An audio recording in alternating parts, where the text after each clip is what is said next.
पापक्ष घाटर जदि रहस्य जदि जानबे बोले जानी करी चमकी जीवे इनो सथे कि पाप माने जेते अच्छे सब धुली जासी इटा लोक मानकर आशा अच्छे और ई जगह केन अच्छे आसुन जन्मा। Hello guys welcome back to my new blog. तो आपण माने मस्त थे बिंदास रे थे तो आपण मान संगे शेयर करबार के जो आमर पश्चिम ओडिशा गुटे रहस्यमयी जगार जदि थंबनेल देखिक जानीपारे आगु भी जदि शुनिथे और यूट्यूब रे भी देखी सारी थे जेनटा कि आमर पश्चिम ओडिशार सुवर्णपुर बिनकारु 5-7 किलोमीटर जेनटा कि ना हूँ पापक्ष घाट।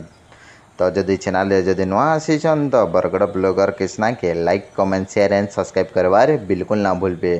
तो तार आगु आपण मन को देखार के जो जगन्नाथ मंदिर जेनटा कि आमर नुआ बना है तार कांथी मान के देखबार के गले भगवान श्रीकृष्ण और विष्णुंकर बहुत बढ़िया बढ़िया चित्र अंकन करा जेनटा कि ताकर बाल्यलीला लो धरिकरी तांकर अवतार माने जेते अच्छे सब इनो देखबार के मिली छे।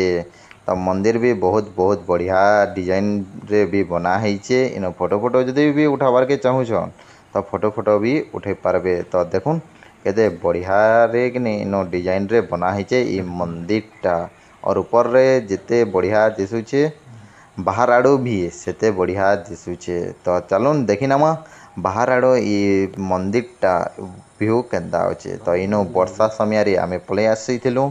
तो चलुन जिमा आमर पापक्ष घाट जेनटा कि आमर सामना रे अच्छे। तो यहाँ हूँ से पापक्ष गछ और तार तले तले अच्छे आमर पापक्ष घाट। तो चलुन जिमा और आमर साइड आड़े आड़े इटा भी बहुत मंदिर माने अच्छे बजरंग मंदिर शिव मंदिर और इटा हूँ आमर महानदी जेनटा कि आमर पापक्ष घाट बोलिक अच्छे इनो आमर पापक्ष घाट जेनटा कि काफी फेमस है रहस्यमयी जेनटा कि आपण माने चंद्रग्रहण और सूर्यग्रहण भिसरे जदि इ जगह के आसबे तो देखबार के गले बहुत बहुत भीड़ हेसन इनो क्या करी कह तो से सूर्यग्रहण और चंद्रग्रहण भितर जदि आपण माने इ जगह के आसिक इनो गाधी छन बोले आपण पाप सब धुलीवा बोलिक इटा लोक मानकर विश्वास श्रद्धा सबू अच्छे।